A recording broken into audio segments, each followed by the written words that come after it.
Fala, torcedor! Sejam todos bem-vindos a mais um vídeo aqui no canal Fute Cearense TV no YouTube e também na página Esquema Web Ceará no Facebook. No vídeo de hoje nós vamos fazer mais uma videoanálise aí dos nossos representantes cearenses no Campeonato Brasileiro, né? Como foi o desempenho dessas equipes. Vamos falar aí sobre o Atlético Cearense na rodada, perdeu para o América de Natal dentro de casa, o Guarani de Sobral venceu fora o 4 de julho, retomou a liderança do grupo. O Floresta acabou derrotado para a equipe do Santa Cruz em casa. O Ferroviário empatou fora, né? No finalzinho, no último minuto de jogo, marcou o gol de empate. O Fortaleza conquistou uma vitória espetacular, histórica, diante do Palmeiras, fora de casa. E o Ceará ficou no 0-0 com o Atlético Goianiense dentro de casa. E aí, por último, né, nós vamos eleger quem foi o craque da rodada dessa rodada. Então vem com a gente que está começando mais um vídeo.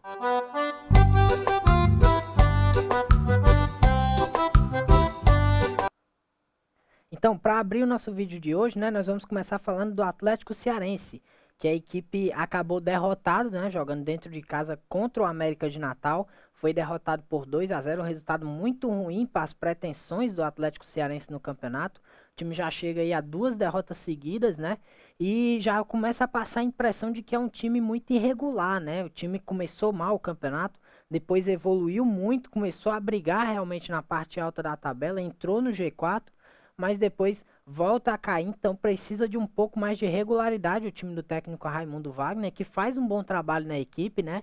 É uma equipe que tem um bom elenco, fez uma boa montagem, né, para jogar o Campeonato Brasileiro Série D.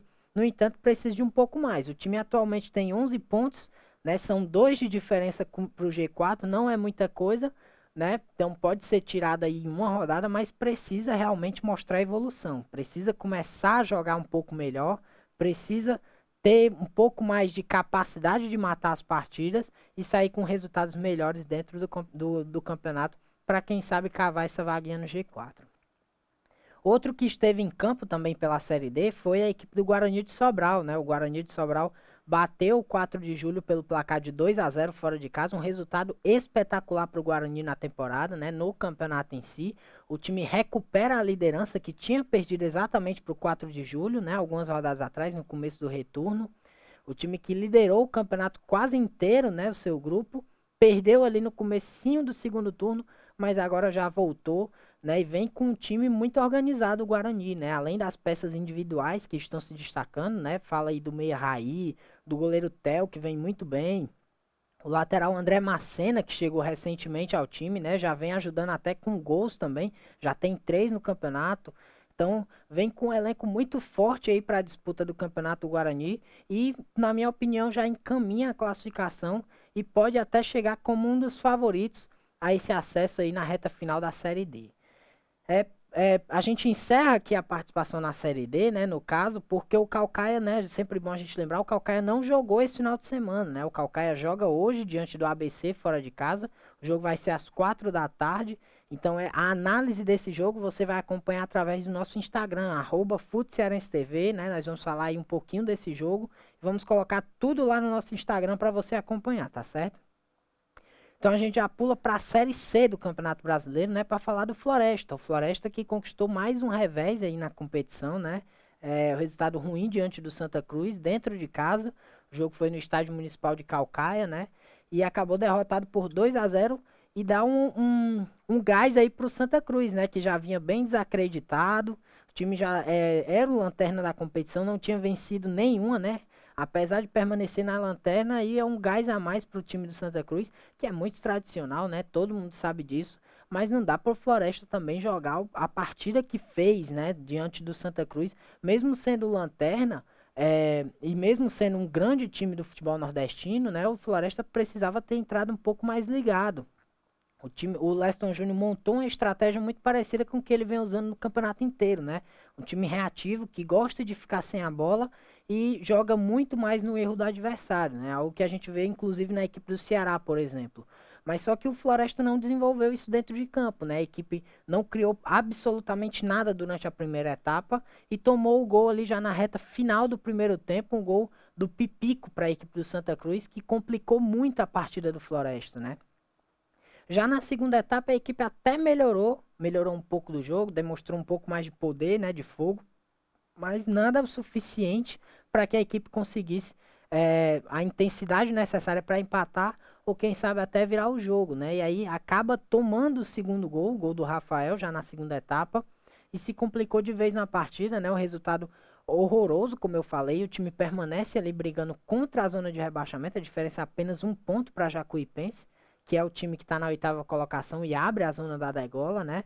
Então precisa mostrar mais, um pouco mais aí a equipe do Floresta do Leston Júnior, evoluir no campeonato para quem sabe não brigar já por classificação, né? Como eu falei em outros vídeos, Floresta, o foco do Floresta é brigar contra o rebaixamento, é permanecer na Série C. Então acredito que isso seja muito possível, mas para isso o time precisa mostrar um pouco mais dentro do campeonato. Outro que também esteve em campo pela Série C foi o Ferroviário, né? O Ferroviário acabou conquistando um pontinho fora de casa diante do Altos. Resultado aí não é espetacular para a equipe, né? Mas é um bom resultado, dos males o menor, considerando que o time empatou o jogo no último lance da partida, o gol do Augusto, né? E aí, no geral, o que é que eu pude notar dessa partida, né? Eu acho que o Ferroviário demorou um pouco a entrar no jogo, né? O Altos teve o controle absoluto da partida ali nos minutos iniciais, né? Durou um pouco, criou as melhores oportunidades, mas depois a equipe do Ferroviário conseguiu entrar um pouco mais no jogo, né? Conseguiu equilibrar as ações, conseguiu levar um pouco mais de perigo ao gol do Altos, mas nada o suficiente para sair na frente, né? E também o Altos também não produziu muita coisa, placar zerado no primeiro tempo foi muito que foi, diz muito sobre o que foi o jogo, né? E aí no segundo tempo o Altos vai lá e faz o primeiro gol, né? O jovem Manuel, artilheiro da Série C, vem jogando muito, né? Um dos artilheiros do país na temporada, um jogador para ficar de olho aí, né? Até o próprio Ferroviário, por que não o Fortaleza e a equipe do Ceará também buscar bons talentos aí na Série C, né? Lembrando que o Saulo Mineiro da equipe do Ceará já foi vendido aí por milhões, né? Cerca de 9 milhões de reais. Foi vendido o atacante de futebol japonês, veio da Série C, né? Estava jogando no Volta Redonda. Então, na minha visão, vale a pena sim você observar esses bons talentos que tem nas divisões um pouco mais abaixo do nosso futebol. E aí o Ferroviário acaba sofrendo o primeiro gol, né? O gol do Manuel, como eu falei dele agora, e bota o Ferroviário em maus lençóis na partida, né? Porque o time já estava tendo muita dificuldade na criação, né?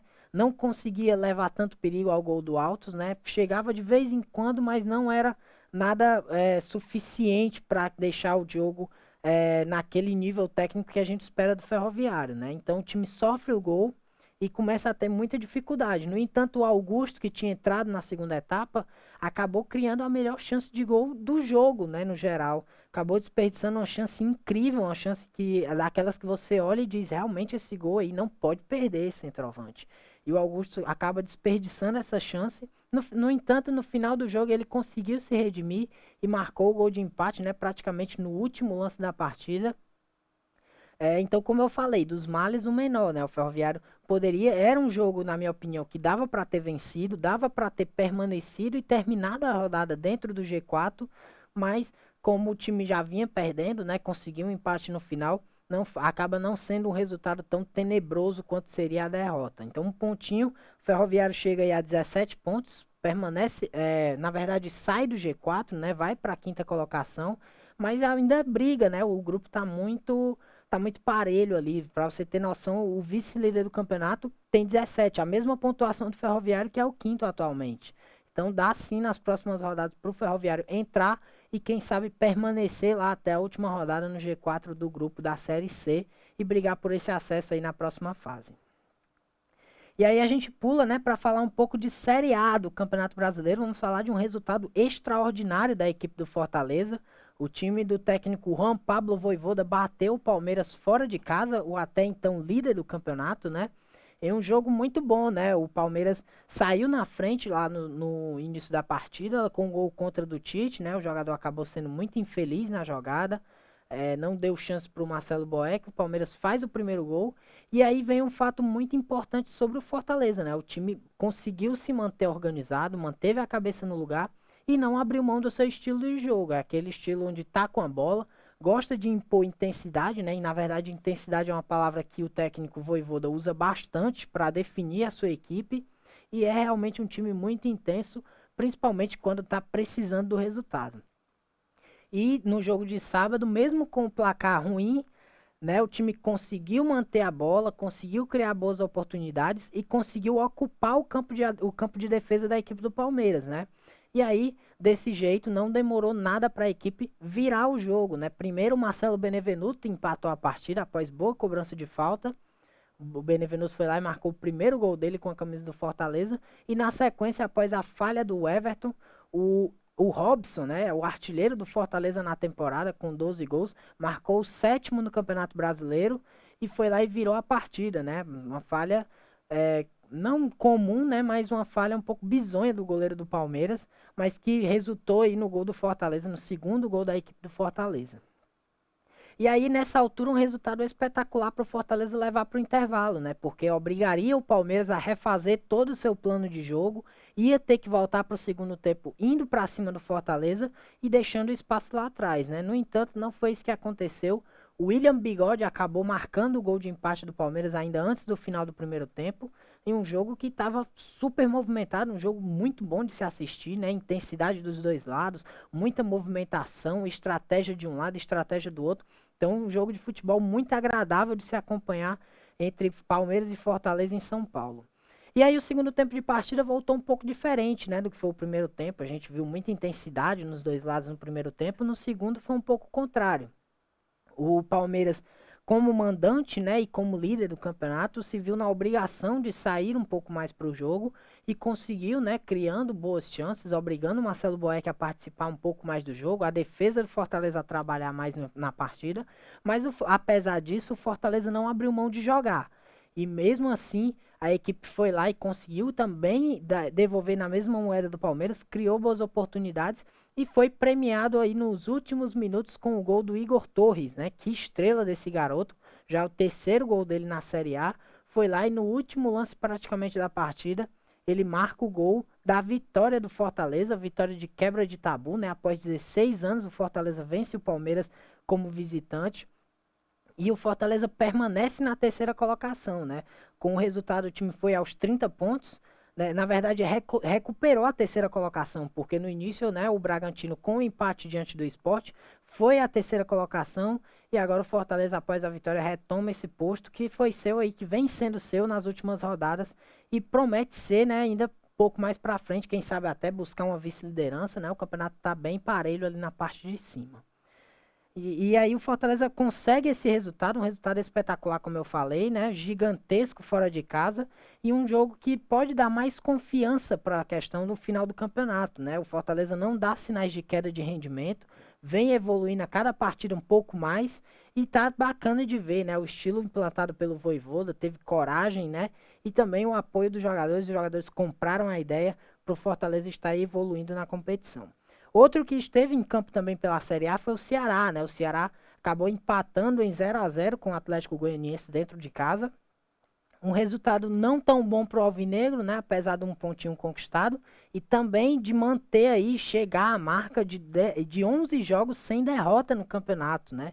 É algo realmente impressionante, uma marca para um time como o Ceará na Série A, né? Muito difícil você conseguir isso em meio a equipes tão grandes do futebol brasileiro, né? E com tanto investimento. Então, é algo a ser comemorado. No entanto, o resultado de ontem não foi dos melhores para o time do Ceará, né? Um empate dentro de casa, um jogo muito morno no geral. O time não conseguiu impor o seu ritmo, né? Já na verdade não é um time que costuma pressionar tanto o adversário, né? Como eu falei quando estava comentando do Floresta, é um time que joga reativo, né? É o estilo de jogo do Guto Ferreira. E no começo do jogo o Atlético começou querendo controlar as ações, né? Querendo chegar mais ao campo de ataque, ao campo de defesa da equipe do Ceará. E apesar de não levar tanto perigo, foi o time que controlou mais o jogo no início. Logo depois o Ceará conseguiu equilibrar, né? E conseguiu criar oportunidades de gol. Teve uma incrível com o Lima, né? Que foi inclusive o jogador mais ativo da equipe na partida. E quase marcou o gol e pelo menos duas oportunidades, né? Na segunda etapa, o técnico Guto Ferreira até fez boas alterações, né? Botou e promoveu a estreia do Eric, jogador que veio do Náutico, né? Que na verdade veio do Braga, estava emprestado ao Náutico e fez a sua estreia, né? Teve uma boa movimentação, colocou também o Rick para dar mais intensidade pelos lados do campo, mas algo que não surtiu tanto efeito assim a favor do Ceará, não pelo menos o suficiente para vencer o jogo. O Ceará agora chega aos 23 pontos na tabela de classificação. Tá aí na sétima colocação, né? Lembrando que o time poderia, em caso de vitória, ter entrado no G6, né? Até na quinta colocação, no caso, considerando que o Flamengo acabou derrotado para o Internacional. Então o Ceará desperdiça uma chance de entrar no G6, mas amplia sua sequência invicta, né? O importante é você permanecer pontuando, mas dentro de casa precisa fazer o resultado aí. Segue a dica aí para os próximos jogos do time do Ceará, né? Ter um pouco mais de intensidade para poder vencer e quem sabe, seguindo o exemplo do Fortaleza, né, permanecer ali na parte alta até o final do campeonato. Agora, né, por último, nós vamos eleger quem foi o craque da rodada dessa rodada, né? E temos aí uma boa surpresa pra gente, né? Não foi nenhum jogador aí do Ceará ou do Fortaleza na rodada, foi o volante Anderson Paulista, jogador do Guarani de Sobral, né? Jogador de 23 anos, jovem, tá aí no Guarani emprestado pela equipe do Ferroviário e jogou muito bem diante do 4 de julho, foi fundamental, né? Um jogador que teve uma movimentação importantíssima para o time, tanto defensiva quanto na criação de jogadas. Um volante que tem uma boa saída de jogo, né? Tem muito pulmão ainda pelo fato de ser jovem, né? 23 anos apenas. Foi fundamental na vitória do Guarani, movimentação ofensiva, defensiva, ajudou o time, estava em todo lado do campo. Então aí, partidaça do Anderson, que na minha visão merece ser lembrado aqui, merece ganhar aí esse prêmio, pelo menos essa rodada, como craque da rodada, o jovem Anderson Paulista do Guarani de Sobral. Então, pessoal, isso é tudo por hoje, né? A gente agradece aí muito a presença de vocês no nosso vídeo, né? Pedimos aí que se não for pedir demais, né, se inscrever no canal, deixar aquele like, também seguir as nossas redes sociais, o nosso Instagram, @FutCearenseTV, tem muita coisa bacana lá, notícias, curiosidades, né, meme, de vez em quando a gente solta também algum meme lá também sobre o futebol cearense. Então tem muito conteúdo, tem a página Esquema Web Ceará no Facebook, que você pode seguir, acompanhar nossos conteúdos e também o programa Âncora de Notícias, né, de segunda a sexta tá lá. Então a gente agradece a participação de todos nesse vídeo e até breve.